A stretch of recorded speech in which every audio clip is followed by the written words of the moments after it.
and welcome to Still Buffering, a sister's guide to teens through the ages. I am Rileigh Smurl. And I'm Sydney McElroy. And I'm Taylor Smurl. Well, I thought, sisters, we thought, not just me. I'm gonna take all the credit for this idea. Just Sydney. So Sydney had a brilliant plan that was maybe actually Riley's. It was mine. Nothing to do with me. Riley's plan. Definitely nothing to do with me. I wasn't really to do with me. I'm just taking credit for it. Rileigh, how about you tell us, Rileigh? What are we going to do this week? Something a little different. Something a little exciting. We're gonna answer some questions from our Facebook fans who commented on a post I put on the Facebook group like 3 weeks ago, and we're gonna answer some questions about teens of today and teens of the past. Because that's the thing. I think a lot of our listeners are wanting to crack open Riley's teen skull. That doesn't sound very metaphorically. Really violent. You're not allowed to do that, listeners. No. I'm going to stand in your way. I'm going to fight you off. Can't crack open my baby skull can break very easily. I just mean metaphorically to formed. Sift through her teen brains and see what's in there. Again, no. Guys, do you know that, by the way, I have had 3 eggs with double yolks in the last 2 weeks? Speaking of cracking things. It's a sign. Great story. That means something. I don't know what it means, but Mom didn't either. I asked Mom because I thought Mom will know what this means. I said, Mom, what does it mean? And she was like, you're having twins. And I said, but I'm not pregnant. She went, you're having twins. You're going to have twins. Twins are on the way. It happened 2 more times. And I didn't tell her that because then I thought, no. So you're having 6 babies. Apparently. I'm having sextuplets. Sextuplets. There you go. So go from 1 kid to 7. Charlie really liked those eggs, let me tell you that. Well, she ate them. Maybe she's having They were twins. quite She'll yolky. have twins in about 20 years. No, I am not thinking about that today. Just saying. Well, Rileigh, thank you, by the way, to all of our listeners who sent in questions on Facebook or email or whatever other technologies you used by carrier pigeon. Did you get any of those? Carrier pigeon? Our carrier pigeon's so cool. That was actually a question I got from the carrier pigeon. I got a little slip of paper through my window that said, our carrier pigeon's still cool. It just said, am I cool? Yeah. Carrier pigeon just perched on my window and said, hey, yo. It was like wearing like a slap bracelet. Cool? It had some cocaine. And a scrunchie in its hair.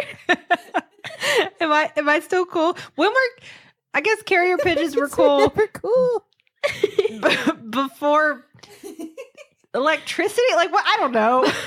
Hey, we're gonna 17th century. For all these pigeon listeners out there, I'm sorry. I'm gonna apologize on behalf of my sisters for insulting you. Carrier pigeons are really smart, you know? I mean, yeah. They know like a place to go and a place to get back to. Hey, I've had that down for a while. That doesn't make me smart. Well, yeah, but you have like, a lot more neurons firing up there. Again, let's not insult the pigeon listeners. Can we move past the thing that might insult the pigeon listeners? Are you suggesting that we have birds listening to our podcast right now that are carrier pigeons? I don't know. I like the way you phrase that we have birds listening to our show right now that are carrier pigeons. I know. That's the crazy part. I know we have birds listening. The crows are smart as heck. Like, they're definitely out there listening. I know those penguins are out there listening. I know those swans are out there listening. I don't know about those pigeons. Apparently. Taylor I know does. the puffins are. Hey, I like pigeons. And whenever I have to be somewhere and I'm really intensely walking down the sidewalk in New York, I feel like I look down and there's a pigeon just walking along beside me with as much impetus, yeah, we're going somewhere, yeah, and he's just making fun of me, you see, this is what you look like, this is how dumb you look. That's what that pigeon says to me. With this, I bet that's what pigeons do all day in New York. They just trail people and make fun of them, and all the other pigeons are like, ha. I remember get look at this guy. Going to work. I remember the last time I was in New York with Taylor. We were late for a show we were going to see, so we were running down, through Broadway, trying to make it to this theater. And we get to the theater, and one of the first things Taylor says to me is, "Do you see those pigeons following us?" They just make fun of you. They were walking next to us as we were running. They were this is what you look like. sometimes. This is what you look like. That's what the pigeons say all day long. So I'm going to guess no one actually had any questions about birds. No. Okay. Well, what were any bird-related questions? What questions did our darling listeners? What did they have? All right, let's start with an easy one for all of us. They get hard. I don't know if it's easy or not. They get hard, Taylor, and you're being graded. So pay attention. Oh, I should really? have studied. I already did study. And I'm taking notes, and I'm going to get an A, and I'm going to break the curve. So deal with it, sisters. I'm going to grade you all at the end of this episode. Sydney, based on that comment, I don't know how that A is looking for you. Can I do a diorama instead of answer in written form? If I don't get 100%, I'm going to cry, and then my mom's going to call you. Well, she is. She is going to call you. All right. This one is like a 2-part question, and they're kind of related because it's what teens are playing today. So the first part is truth or dare still treated as a rite of passage for teens, especially those who are in theater? That was from Anthony. And the second part of this question is, does anyone still play hacky sack or wall ball? And that was from Jared. So let's start with the truth or dare and move on from there. Okay, that's a great organization. Thank you. Thank you, Rileigh. Thank you, Anthony and Jared, for your questions. Yeah. So let's start with truth or dare. Now, Rileigh, you tell us first. I don't know if I would have called truth or dare rite of passage, but it certainly was something that occurred. Mm-hmm. So maybe, I don't know, maybe it is. What is that still a thing? I always find it like parties or like gatherings, there always ends up being a game of either truth or dare or never have I ever. Among the teens. Okay. So it's still happening? Yeah. I don't think it's as like no one really does like, ooh, I dare you to go do something like, like crazy. Like, crazy dare. What is it? Well, if it's not a crazy dare, what do you dare each other to do? I don't know. I never take dare. I dare you to finish your soda in a, like, not too fast. You don't want to get burps, but, just like finish it. Finish it before you throw it away. Then I dare you to put it in the recycling when you're done. Also, take the pop tabs off. I'm saving those. I dare you to take your socks off and then put your shoes back on, but no socks. What? I never pick dare, so I don't really get a lot of dares. You never pick dare? No, I always pick truth. I always pick truth too. What? You lamos? The point of truth or dare is dare. Taylor, what was the craziest thing you did on the dare? Oh, I probably ate something disgusting. I feel like that's what all dares eventually degrade to.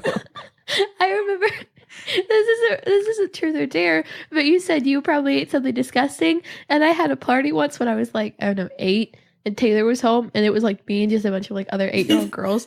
And we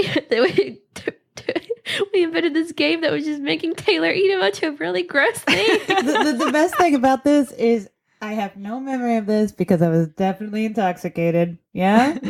And the night ended, and you were like, listen, I gotta go to bed. You guys made me eat some really gross stuff. So you went to bed, and I felt so bad. I was like, oh no, guys. No. We made my sister sick. I would have done that whether you were there or not. Let's be real. She would have just been eating things. Gross things. That's Taylor in the fridge when she's drunk. Truth or dare, Taylor? Dare. Eat the jar of tomato juice. Okay. See, this, again, I don't think this is a time period. I just feel like I had a different experience. I would say that the point of truth or dare when I played it as a teenager was one of two things. If you said truth, they're going to ask you about liking somebody. Not like liking them, like liking them. Liking somebody. Right. That was the whole point of saying truth, was that you were going to have to admit somebody you liked or who didn't like somebody. You can always just say no. But that's the thing, and I appreciate this about you, Sid, and maybe you too, Rileigh, is that the cop out about truth is you could always lie, but I guess you followed the rules. No, I always it was truth. It's not truth, dare, or lie. No, it is. It's eat your stuff or lie. That's the game. Yeah. Okay, and see, that's the other part of it. The dares, at least, for us, were rarely eat gross stuff. The dares were usually like kiss somebody. Sydney, what is up with you and all of your friends making out with each other all the time? That's what we did. Like, why am I the only teenager on earth who did this? No, I think it's that you found weird ways to do it. Like, Like, I don't know. It's kind of like, you know, like when you play drinking games, my problem with drinking games is always like, I just want to drink. I don't want to like, oh no, you picked the wrong card. You have to drink. It's like, my drink is gone because I was drinking, because that's what I'm here to do, like an adult. Like, you could have just made out. You didn't have to make all these weird like games around like, oh no, now you have to kiss somebody. Like, you wanted to do that all along, man. Yeah, but you know, I mean, I don't think that it's that much of a stretch to say, like, when you're a teenager and you like somebody, you don't know exactly how to make that happen all the time. And Truth or Dare or like 7 Minutes in Heaven or those kinds of games or Spin the Bottle were like easy shorthands, like a way to get to kiss somebody. Wait, did you really play 7 Minutes in Heaven? Yeah. Yes. Really? I always see that like on TV shows and stuff, but who really plays it? Sydney. I mean, Sydney and her friends did. I don't know. We did. I mean, it seems like a weird, you know, it's pretty weird. It was only 7 minutes. Like, you don't, like, nothing too wild ever went on. Just, you know. You never know with all those friends you had making out on the school bus. You never know what's going to happen in a closet. Just some smooching. Just a little smooching. You had significant more smooching in your childhood than I had. I did have a lot of smooching. More smooching. I could count the smooching on one hand. I had like 2.5 smooching. 2 smooches. Do you know what? Hey, listen, it's okay to enjoy smooching and to seek out opportunities for smooching. Charlie enjoys smooching. Well, okay. Like her family. Yeah. Like she'll go up to you and be like, smooch? She does. She'll go hug, mooch. Maybe she got it from you. You know, that's probably true. If she's a moocher, it's probably my fault. Sid's not a player. She just mooches a lot. I did. There's nothing wrong with that. It's fine if you don't like smooching, that's fine. If you do like smooching, that's fine too, you know. Just be smart about your smooching. This is a smoocher empowerment episode. It is. I don't regret any of those smooches. Sydney has gathered us here to defend her past experience of lots of smooching. Oh, no. So, what about the hacky sack part of this question? Or wall ball. And see, I don't feel like we did a lot of wall ball. I didn't know what that is. It sounds I don't know what wall ball is. For a second, I thought it was like there's handball, but that's different. And then I was thinking, like, is that something like highlight? Which I'm still not sure on what highlight is, but it's not. I don't think it's handball. I don't know what wall ball is. I will say, I do remember the kids that played the hacky sack. I was never cool enough. They were always like those cool but didn't give a care kind of kids that played the hacky sack outside during lunchtime. You know, sort of like the kids who grew up to become Jason Mraz. No, that's an insult to everybody that played hacky sack anywhere. What? I just mean like that kind of, you know, like, look at my hat. I don't wear shoes. Okay, so, like, you know, I'm just happy and carefree, just not bothering anybody, playing some sack. Okay, while you all sack. I think it's a nice thing. I don't mean it's an insulting way. I think they're very nice people. Like every leg. You shouldn't fall for that boy. He's no good. In our high school was a kid that played hacky sack. That was the rebel without a cause, but with a hacky sack.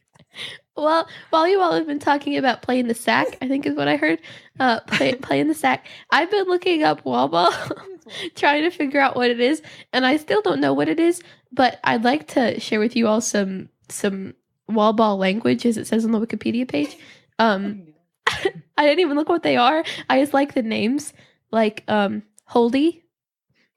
What? Holdy, baby, skid, trap bounce, overdog, troll time. Okay, we're gonna have to. I'm really not sure that these are not all like these. Is this something to do with the Kama Sutra? All right, guys, we're gonna have to get back to you with this wall ball. Apparently, we don't know what we're talking about. It's a schoolyard game similar to Butts Up. Butts Up? Butts Up? No, I think you're on the wrong wiki. Don't look at this. No, I have to know what Butts Up is. No, don't Google that. Butts Up. Close your computer. Definitely also known as on that. Mom.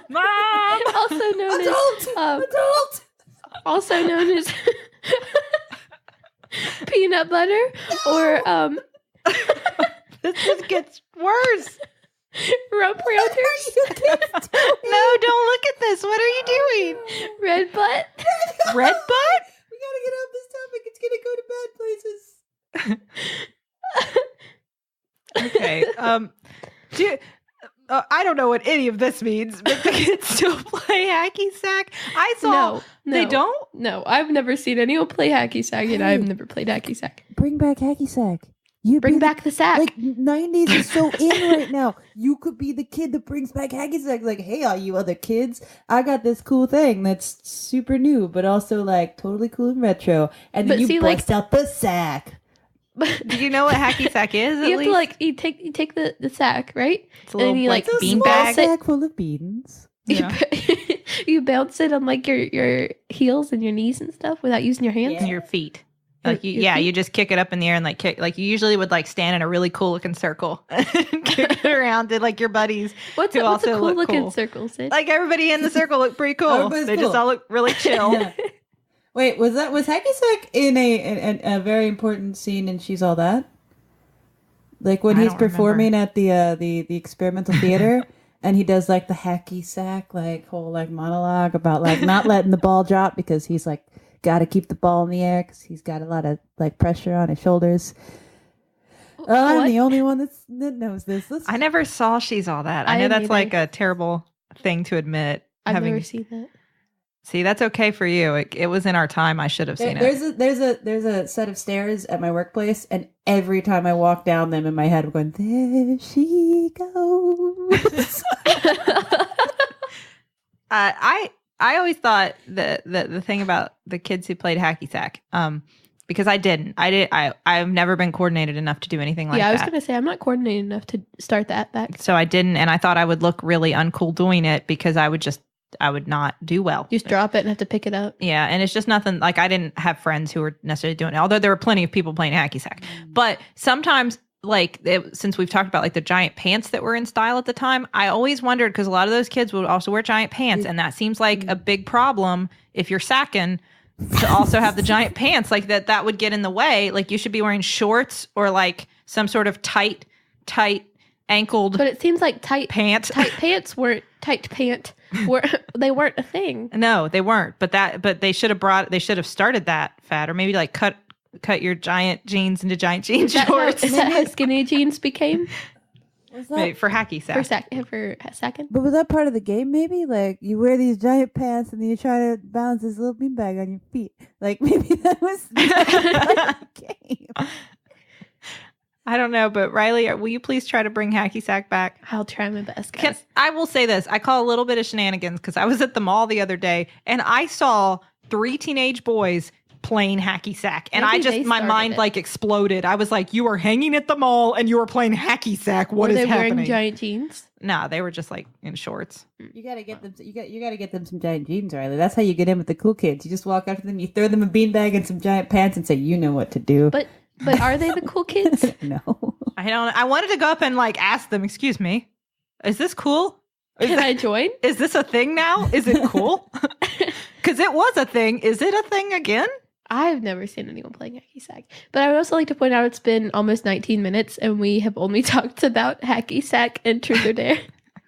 So would you all like to hear? Yeah, move us on to the next question. This one isn't as funny, I don't think, but it's a good question. It's okay, Rileigh. Not all questions in life have to be funny. It's not as funny. What are the usual teen aspirations now? Like going to college and moving, or is it more specific now? And that is from Christopher. Well, thank you, Christopher. I think it would be good to find out a little more serious stuff, Rileigh. Like, that's it. There's a lot of talk about people graduating from high school and not knowing, like, are you going to be able to get a job and that kind of. We hear that like narrative on the media a lot. So, I feel like a lot of people that are graduating like now, or will be graduating like in my generation of people, don't really know what they're doing. I mean, I'm sure there are people who know what they're doing after they graduate now, but I feel like there's a lot more people who don't know what they're doing and just go to college because it's like what you're supposed to do. Like they don't think there's any other choice other than to just go to college and like figure out what you're going to do while you're there. I also think where we're from, or like where we live now, a lot of people assume that they're supposed to move away because I have a lot of teachers that say like, hey, get out once you graduate. Don't come back here, because if you go to college here, you're just going to be here forever. That's a terrible thing to say. Maybe you want to. I know, but that's what all my teachers are telling me now. Is it because of that idea that there aren't enough jobs around here? I think it's that. I think it's there isn't a very diverse range of jobs around here. I mean, there is, but they don't think there are. Mm-hmm. Which is a problem a lot of places. Yeah. You know? I mean, it's not just here, but... Right. So they just assume that all of us are going to want to move to, like, you know, somewhere really big. Do you feel like if you were to, like... and I know you guys don't have these kinds of conversations, or at least I don't think you do from the things you've told me before. Probably not. But if I were to, like, go around, like, your circle of friends and say, or acquaintances, and say, like, what are you going to do when you grow up? Mm-hmm. Would they have an answer?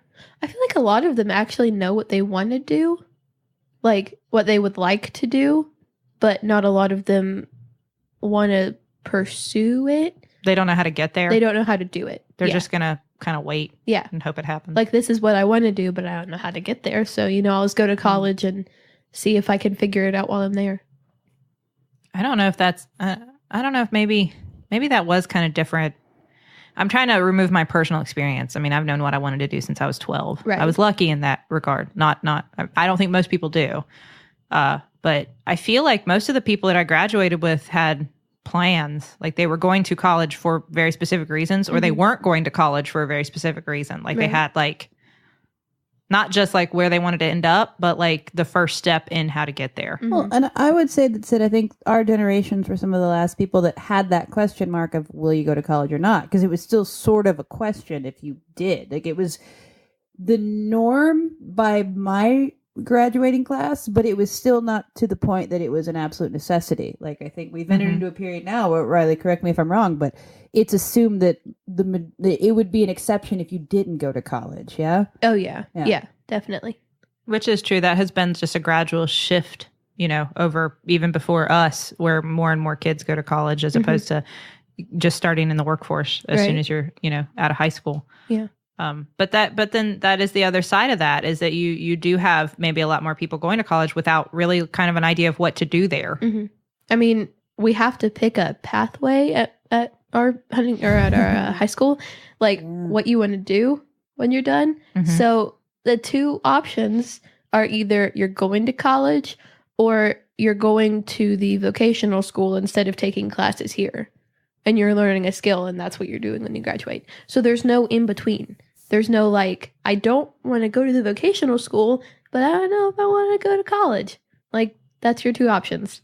And you have to pick one, and then the classes you have to take in order to graduate are based off of that. Which, I don't know, it is hard though, because the days of there being a lot of easily available jobs that you don't have to have any sort of specialized training, either, you know, vocational training or a college degree or some sort of advanced degree, those days are kind of gone. I'm not saying those jobs don't exist, but they're just not nearly as much as they used to. Right. So you have to have some kind of training. You have to have some sort of ability to do something. And or the flip side, if you're not going to kind of follow any of those paths, you better have a really good plan and the motivation and the drive to kind of set out on your own and pursue whatever it is you're going to do with that. And I mean, it's rare to find that at your age. Yeah. Like, it's just, you know, a lot of the times you're still trying to figure everything out, and to kind of have everything already set in your head is rare. Right. Yeah. Well, yeah. I mean, and college is a nice period of time where you're basically there to figure that out. But, I don't know. I mean, as somebody that happened to have gone into something that probably I've never been asked to show proof that I went to art school for any of the art jobs I've ever had. It's all just been about, let me see the work you can do. Can you do this job for the amount of time, for the money I can pay you? So I don't know. I almost feel like it's sort of a bummer that's a necessity. It's an exception if you don't go versus, you know, if you do, because I do think there still are jobs out there that maybe you don't necessarily need to get in debt and go to college for to do. You just need to have the confidence to pursue it for a couple of years. Yeah. Sure. Yeah, definitely. I mean, growing up in theater, there are a lot of people I've seen graduate, and then that are my friends now that are graduating at the same time I will be, that want to pursue musical theater and like go and be a professional actor. and their parents and like teachers have kind of convinced them like you have to go to college and you have to like get a musical theater degree and you have to pay all this money and go to a really good school for that. But I almost feel like for fields of work like that, it's almost better if you don't go to college and that's just you go and you move somewhere where that's a big thing and you start auditioning and doing the stuff necessary for that. I think it's hard. I think that definitely, I mean, similarly to, I was going to say, your experience in art school, Tay, I'm sure you learn a lot more technique and you learn, I don't discount you my have experience. Yeah. Right. You have a lot of skills because of that. So, I mean, I don't think it's like a terrible idea to do it. But at the same time, there's also this, I hate to say luck, but part of it is luck. Mm-hmm. If you are talented and you're in a really competitive field, to just be at the right place at the right time in front of the right person who's going to recognize that and want to do something. And, it's not always having the talent and the ability and even having the training to back it up isn't always enough, unfortunately. Yeah. Well, so, I mean, that's true. That's, I guess it's, I mean, cause I'm very lucky and very happy to have gone to the school I went to and gotten the education I received. But I do wish there was a bit more thought into like, hey, does my job need a 4-year degree? Does it need a trade school? Because I think that's also something that we seem to like kind of discount is like, that's not as good as a college. It's like, no, some vocational schools will train you for the job that if that's the kind of job that you want, if that's what you want to go into, it's the perfect, like best thing for you to do. But I think there's such a precedent on going to college now. I mean, clearly, Sydney, you're a doctor. I don't want to go to a doctor that's like, you know what? I did my own thing. I did independent study for 8 years. Like, I don't know. It's probably good that my training is kind of structured. Yeah, that you kind of have to. That's something that I want some schooling for. But, just draw comic books. Maybe, either way, it could have worked out. I think that it highlights a very common point, though, no matter what period of time we're talking about, what age, what era, that we focus a lot on asking teenagers, and even before they're teenagers, on asking little kids, what do you want to be when you grow up? And we don't focus a lot on how do you get there? Yeah. What are the steps? Like, I think that's what we need to be talking to high school students a lot more about is what is the first thing you do when you graduate high school? Mm-hmm. Not where you want to end up in 10 years.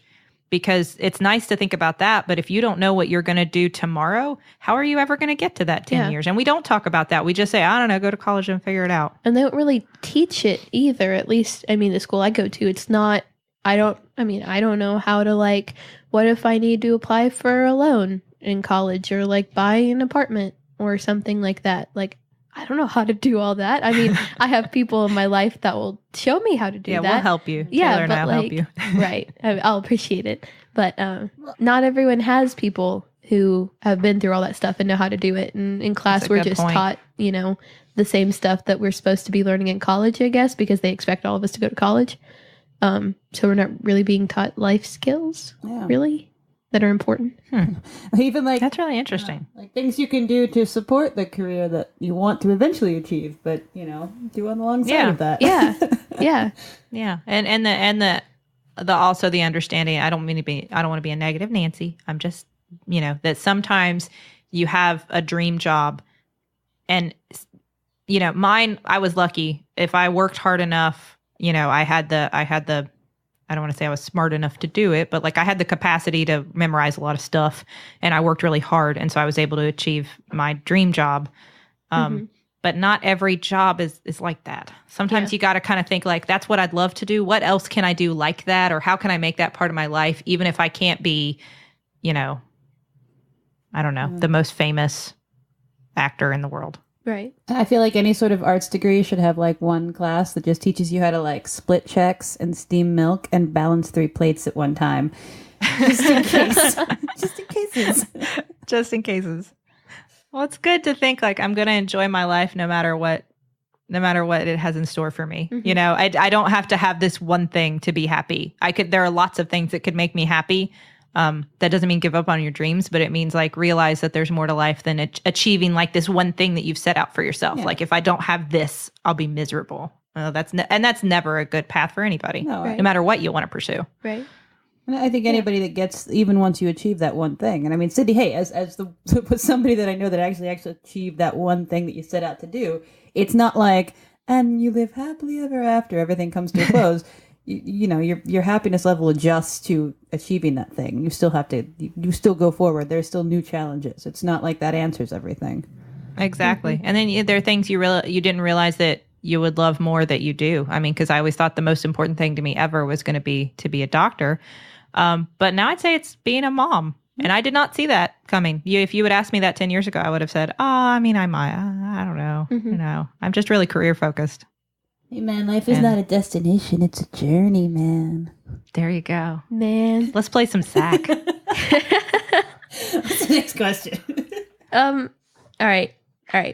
The first part of this question comes from Ben, and it says, do teens still watch TV programming on an actual TV set at a set time, like TGIF back in the day, or is it all on demand like Netflix or whatever screen is nearby, or are they just watching personal YouTube channels most of the time? And there's a second part to this that comes from Morgan, and it says, have teens of any era really been into Teen Nick? So I want us to avoid. Let me put out this disclaimer. I feel like we haven't talked enough about television yet on this show, and we can devote at least an episode, if not several, to that. So I don't want to get into all the ins and outs of the glorious years and of YouTube television and Netflix and stuff like that. Exactly. Yeah. So we'll try to keep it somewhat general. Yeah. But first of all, Rileigh, I get the impression you don't watch a lot of TV. No. Like real-time TV happening. There are probably maybe like 2 or 3 shows that come on once a week that I watch with mom and dad. Like, you know, Wednesday night or Thursday night or something like that. But other than that, I just watch Netflix and YouTube. Yeah. That's it. Okay, do you know what TGIF is? No, I have no idea. Oh, man. Taylor, I don't even know how to explain the gloriousness of TGIF. TGIF stood for unpack the meaning. Thank God It's Friday. I mean, or actually, it was probably supposed to be Thank Goodness It's Friday because it was family programming. No, because I feel like there was like a TGIF, Thank God It's Friday, like little like song. Maybe I just sang that to myself. I think you're right. I think you're right. I assumed it meant Thank God It's Friday because that's what that means. I know that. It was a block of programming on ABC on Friday nights. It changed, like the shows that were in it changed, but it was like important viewing for everybody. Like our whole family sat down to watch TGIF. That's what you talked about on Monday morning. You guys see that TGIF? And there were all these sitcoms on it, like Step by Step, and Full House was on it for a while, and Boy Meets World, which now currently Girl Meets World. Girl Meets World exists. Yes. I'm not going to say I watched that. But I'm not going to say I don't watch it. I just watched the episodes where Ryder Strong guest stars. Ryder Strong. Forever. Teen heartthrob. Forever. Ryder Strong. Yeah. I don't know who that is. Oh, Rileigh. There were a lot of great shows on TGIF, and we would all sit around as a family and enjoy them. Family Matters, you know, Urkel. Yeah. Okay. You've heard of Urkel? Yeah. You know, did I do that? Do you want me to do some more Urkel impressions? Please do some more. Say one more phrase that Urkel said other than that. Right now. Go. Got any cheese? He said that one too. One more. Okay, I'm out. Okay.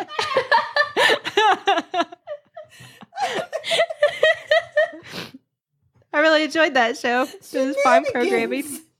There was also a show called Dinosaurs on that block for a while, which was a bunch of like there were people dressed up as dinosaurs, like big dinosaur costumes, and it was a show about a family of dinosaurs. It sounds like a show Charlie would watch. Did anybody else have like confusing feelings about the teenage son? Like he's definitely a dinosaur, but he's pretty cute. No? Nope. Because I didn't either. That'd be super weird.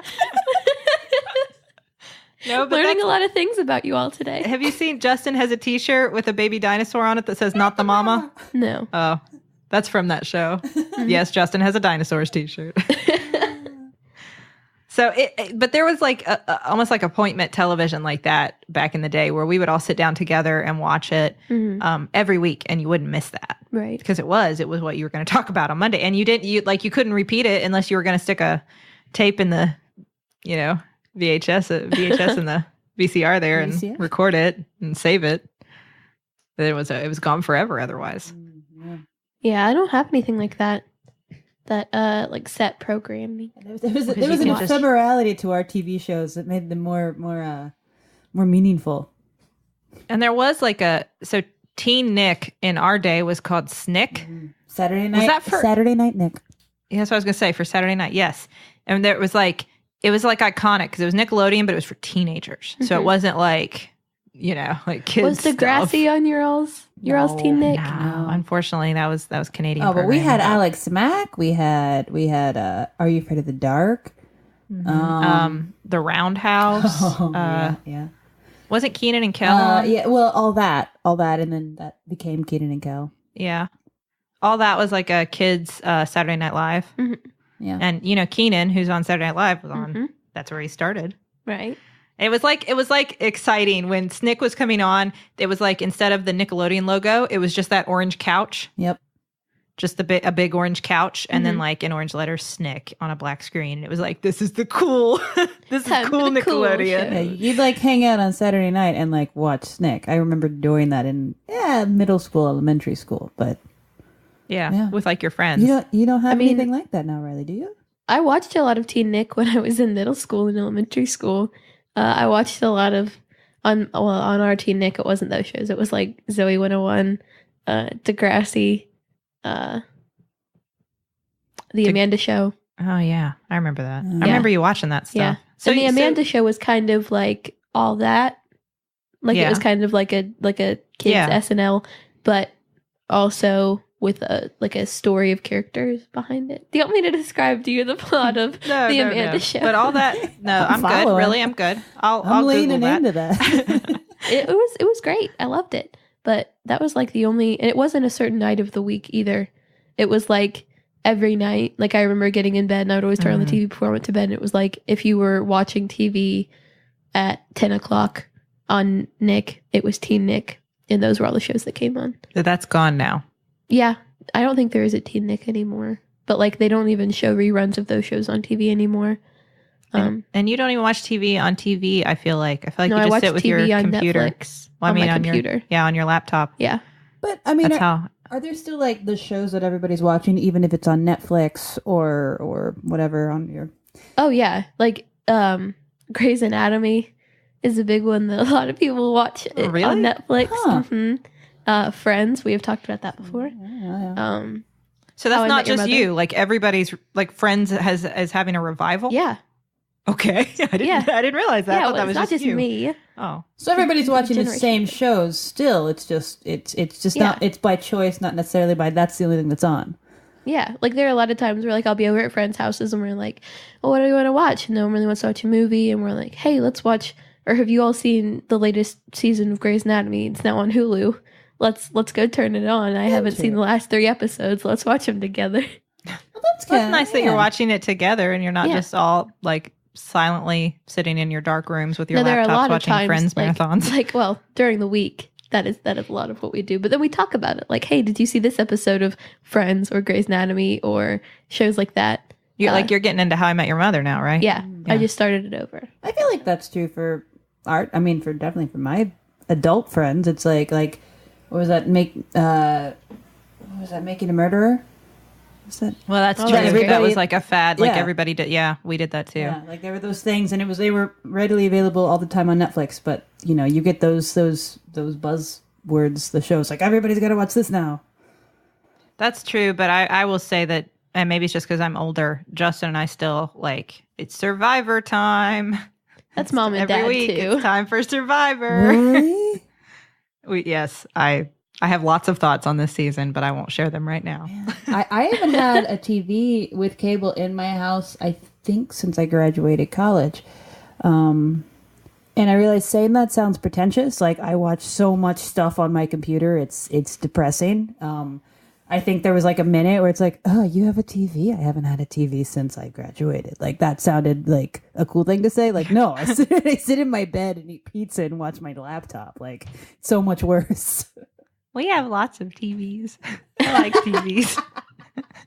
We have lots of TV. Well, it's good to have a TV because sometimes you just want to turn on HGTV and see what they're doing over there. Or be like Dad and just want to turn on the Food Channel and watch all of those shows in a row. There's that too. Yeah. Especially around the holidays. There's some really fun baking challenges and you don't want to miss those. Those are also on Netflix. No, sometimes I get super wasted and watch Cupcake Wars. I love Cupcake Wars. I watch it on Netflix all the time. It's like it's Friday night. I got nothing to do. Probably gonna drink some whiskey and watch Cupcake Wars by myself. What's our next question, Rileigh? This one is another more serious one. It comes from Ryan, and it says, how politically opinionated are teens today? When I was in high school, it was the height of the Bush years, and we got labeled as obnoxiously idealistic liberals and simultaneously uninformed and not caring. I feel like teens today have it even worse, being labeled as either caring too much or caring too little.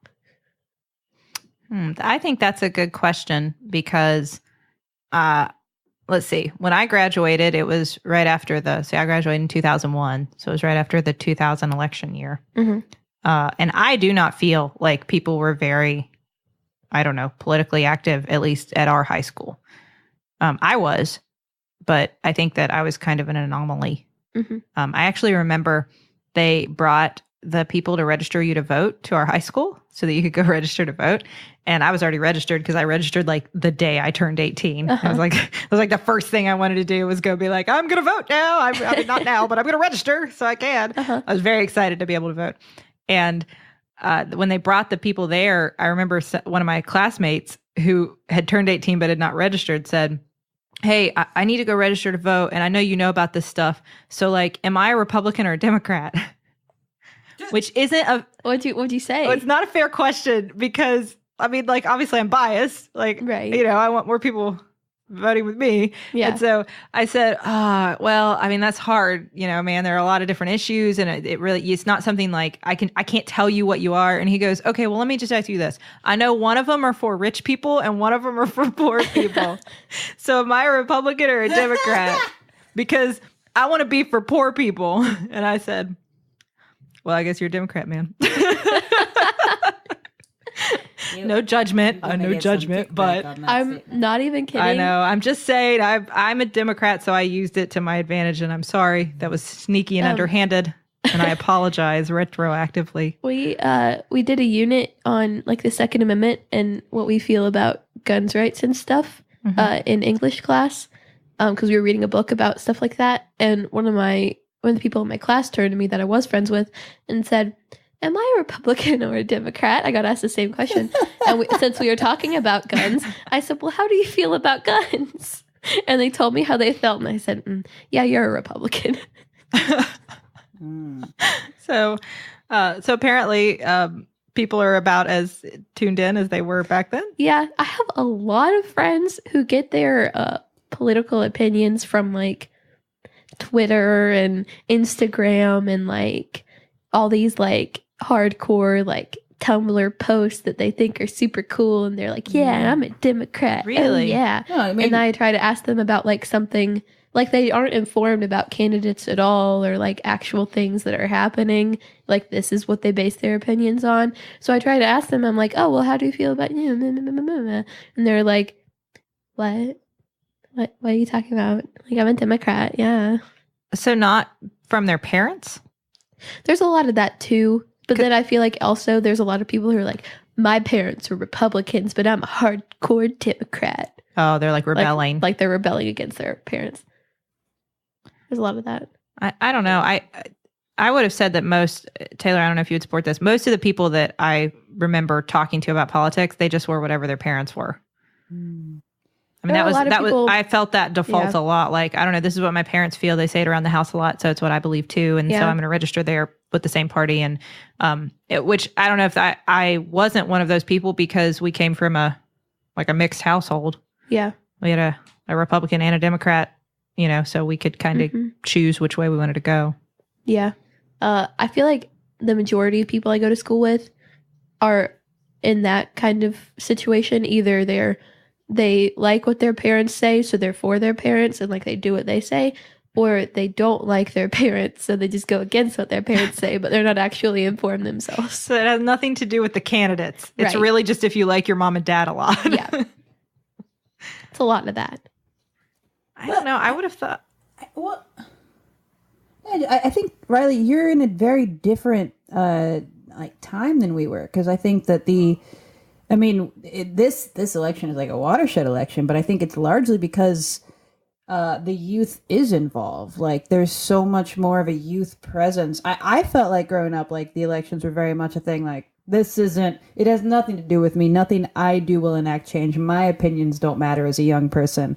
Like, right. I mean, that was the Bush administration for me. Like, that's, that's how I felt about that. It was like, this is so detached from anything I believe. But I think, like, now it's almost like your generation are the people that are kind of waking up and tuning in and making moves. So it's very different. And I think it is that sort of Tumblr politics. It's that Instagram politics. It's the social media politics that are such a new thing on the playing field in this election. Yeah. Well, and my understanding is that your generation has been quite energized by Bernie Sanders. Ooh. That is what they tell me on the TV that I do watch sometimes on the news programs on the TV. They say that you youths are quite energized by that. You're all feeling the burn. I'd say that's true. A lot of the people I associate with, take that back. There's a large majority of people at my school who are in the Young Republicans Club. So there are a lot of people at my school who are not feeling the burn and who attended the Trump rally in our capital. Okay. They're involved in the process. They're involved, I guess. They know what they like, but I feel like it's a pretty even split between the Young Republicans and people who are for Bernie Sanders. Of people I know, at least. That is interesting because I don't remember, other than like I said, there were people like me who were kind of like nerdy, like, I'm into politics and I like to know what's going on and I want to argue with people, but there aren't a lot of people who want to argue because they don't have an opinion on it, or they don't really care, or like, kind of like you said, Taylor, like, it doesn't matter what we say anyway. Yeah. Right. I remember that was very much the feeling, was like, adults get to decide this stuff. Yeah. It's nice to hear that maybe that's changed though. Mm-hmm. That maybe young people understand that, like, you do have a voice and you do have a vote, and moving forward. I know you can't vote yet, Rileigh, but like next election, if you guys decided to mobilize and come out and all vote, you would have a voice, because politicians would wake up and pay attention to that. Well, I think that's already what we're seeing. I mean, with the rise of a presidential candidate like Bernie Sanders, is somebody that would have never played the mainstream political game, but it's through the readily accessed social media, and that's how your generation communicates. That is where his campaign was founded, I would say. Mm-hmm. Yeah. That's really interesting, because then it does, if we contrast that to what I would say, a lot of my friends kind of adopted their political beliefs from their parents. Whether you like your parents or not, it wouldn't be like a cool, fun, like, yeah, I'm just going to hang out with the Rents this evening and like chat about the, local elections and who we're going to vote for magistrate. Like, I mean, like it wasn't something cool or exciting, but once you've put it out there, on social media, and it's become something that you can all engage in directly and directly one-on-one, with the candidate and together, I guess it does make it a cooler, more fun, exciting thing. Yeah, I agree. Well, that's very true. Like the readily available sort of, like, everyone involved social media culture is definitely changing everything. Like the movies that get made, suddenly it's not just what studios think will work, it's what we have, like these fan bases that we have, like, built-in understanding that exists. Like that's why we get the kind of the movies we get now. And I think that it's, the shift has been like stuff that gets all the way to the top and gets financed versus stuff that starts kind of grassroots, but because everything can be on the internet immediately, we get access to these things. It's really kind of fascinating to see, like, what's going to happen with your generation moving forward with that platform at your disposal. Yeah. You've just got to vote. That's the thing, though. Next election. You can't just create clever memes. But that bird, that sweet little campaign manager bird that Bernie Sanders got working for him. I know. Everybody loves Bernie's bird. I just like that bird. I'm voting for the bird. Can I vote for the bird? So I'm just saying, it's got to be more than memes now, guys. Now that's good. That's the first step. The second step is go vote. Whoever you're going to vote for. I know we're kind of going a little long, but I would like to close this out with a funny question. If that is okay with my sisters. Yes. This comes from Stanley, and it says, "Who makes up all the nonsense words you guys use? Lit, sus, fam? Can you guys come up with slang that is longer than 3 letters?" And the second part is from Davis, and he says, "What is dabbing?" Okay. So as far as this teen slang, now lit is not new, right? We've decided this. We've discussed lit. Yeah, before. lit is old. Lit was our generation. Like the band? Well, there's the band lit, but also something was lit. Oh. Party Like was something lit, was- man. Like on Yeah. fire? Well, I mean, it also refers to that. I mean, yeah. But like metaphorical You guys fire, are like covered. this is I'll lit. look it up later on the teen Wikipedia. I don't know. I am aware of the word sus, as in like I'm going to suss this out. exactly. When we talked about this before we started, I was trying to find the word you all were talking about and then the word that we were asked about. And I found that the word that we were asked about, S-U-S, sus, means scandalous or doing something lame. But the word you all are referring to, I'm assuming, is S-U-S-S, and it refers to discovering or realizing information, usually with a level of intuition playing a role. Yeah, that's like an old like cowboy word. Like that's like like an Oregon Trail. Like I'm gonna suss out whether you got cholera or dysentery. I'm gonna suss it out. I don't think if I said that to my patients, they'd be very comforted. All right, listen now, ma'am. I'm gonna suss out whether or not you have cholera.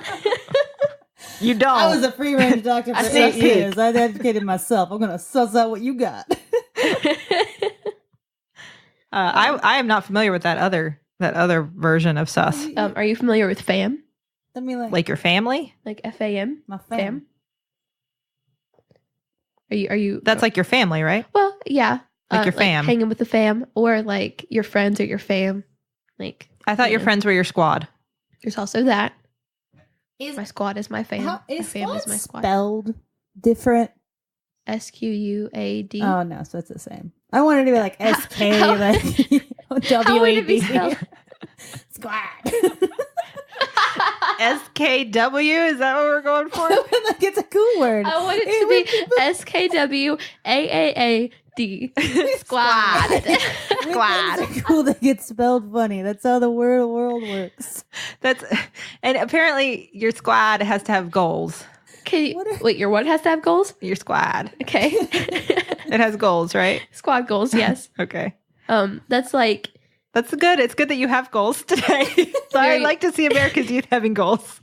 a very popular set of squad goals. Taylor Swift and her squad. Yeah. You know, they're squad goals. Like Are those they're the all- people who are in her music videos? No, like her friends. mastering Oh. deadly weapons.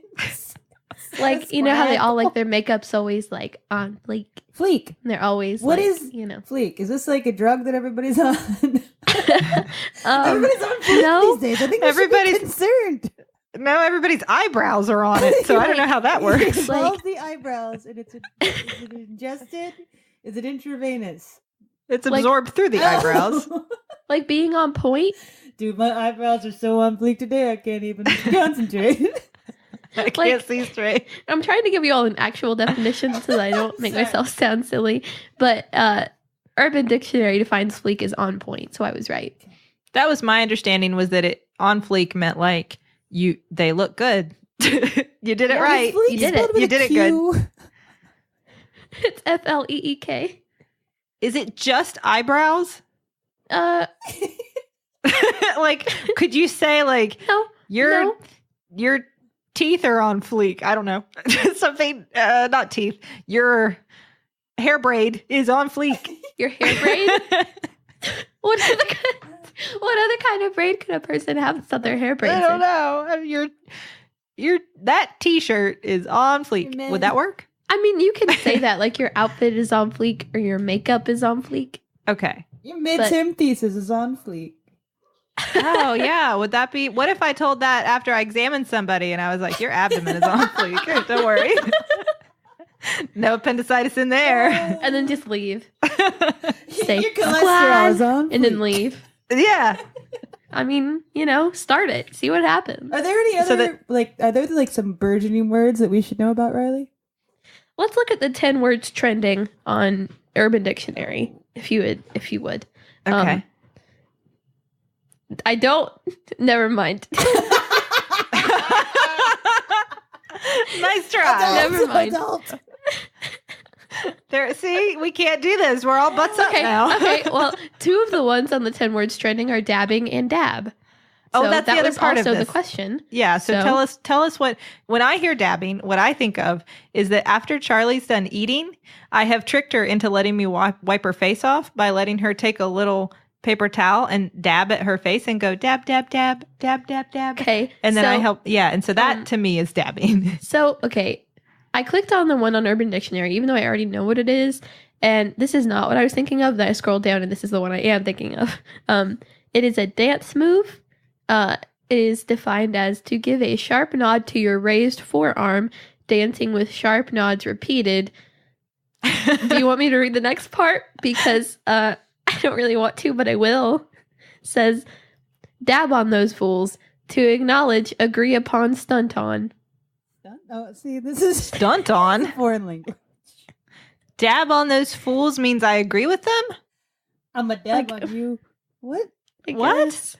Help. But then, the one that came up had to do with drugs. Yeah, see, that's the only thing. That's the association that not me or my friends, but I thought a dab was some sort of concentrated marijuana thing. It is. Okay.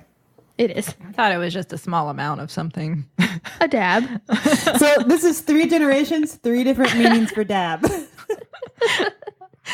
Like a little dabble do ya. Yeah, the little Can dabble I do ya. can I just see you all try to dab based on my description really fast? I know people can't see it, but I would just like to.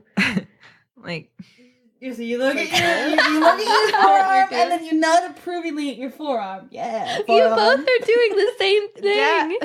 Dab on those fools. Dab on that fool, you sweet forearm. You're doing your job well. You are on fleek. Squad goals. You all, I think you all are going to be proud of me for this transition. Then, but to make for the end of this episode, you all, if you have tickets, will be able to see their dabbing. That's if true. you have tickets to our live show in New York. So wait, are we gonna dab in front of 2,000 people by Sydney's definition, Riley's definition, or mine? I'm not going to show you for another 3 weeks. I'm not going to show you what actual dabbing is. I'm just going to read to you that description again, and you all are going to do it, and everyone's going to see how cool you look. All right, I have no shame. I don't care. Yeah, no, over 30, no shame.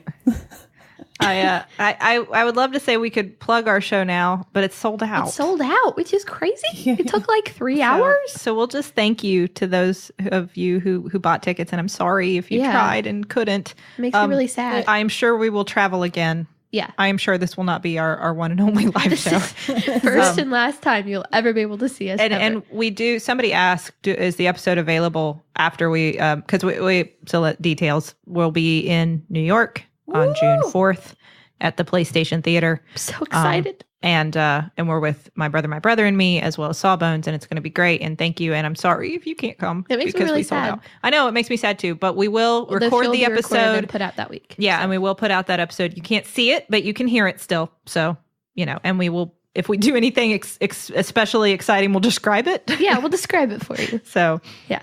So thank you, and we look forward to seeing those of you who will be there. Yeah. I'm excited. Very excited. Thank you, sisters, for this show. Of course. Thank you, Rileigh, for answering. You're welcome for the questions. Yeah. Thank you for gathering the questions and then answering them. Well, and just a general thank you to the Facebook group. I think it's so cool, how awesome and supportive and friendly. I've never seen a more awesome group of people concentrated on the internet. The internet is a scary, scary place, and yet you guys managed to be so amazing. It's super cool. Absolutely. And we've also managed to form a book club and a pen pal list. So it's crazy. And I think there are also like split off groups for video games and all kinds of different things. So if you are not part of our Facebook group, please come join it. And Still there are Buffering also on other Facebook groups. Yes. Related to us. The Still Buffering Book Club, I believe, is its own. And you can come join our group as a hub. Yeah. And we will help direct you. We will direct you. Actually, you all will help direct you because you are all wonderful and you've given the group a life of its own that we have not, we didn't do it. You guys did it. All you all. You can tweet at us at StillBuff. You can send us emails. If you have any other suggestions, certainly share them on Facebook. Or if you have any other questions. Yeah, questions. Absolutely. The original post I put are still up there, but it was from a while ago. So, just put them on there. I'll see them. And you can email us too at stillbuffering@maximumfun.org. If you have any other questions, I'm sure we'll do this again because this has been enlightening. Yeah, very much so. Yeah, it's been very fun. Thank you to the Novellas for our theme song, Baby You Change Your Mind. Yes. And thank you, Maximum Fun. For hosting us. Check out all the great shows at MaximumFun.org. This has been Still Buffering, a sister's guide to teens through the ages. I am Rileigh Smurl. I'm Sydney McRoy. And I'm Taylor Smurl. I am a teenager. And I was too.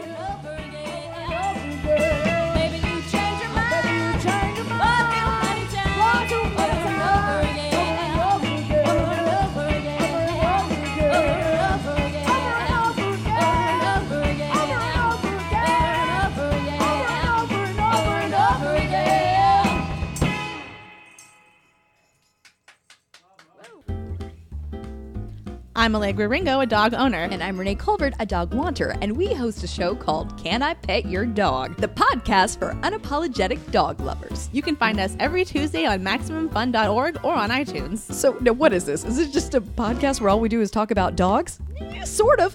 We definitely have a segment called Dogs We Met This Week, where we tell you about, dogs we met this week. We also have a segment called Dog Heroes, as well as Cool Dog Tech and Stupid Dog Tech. We also have some of your favorite celebrities. Lin-Manuel Miranda, who did Hamilton, has been a guest. We've got Leslie Margarita. We've had Nicole Byer, Ann Wheaton, all the best dog-related celebrities. So check us out every Tuesday on MaximumFun.org or on iTunes. Can I pet your dog? Can I pet your dog? Renee and Allegra. CIPYD.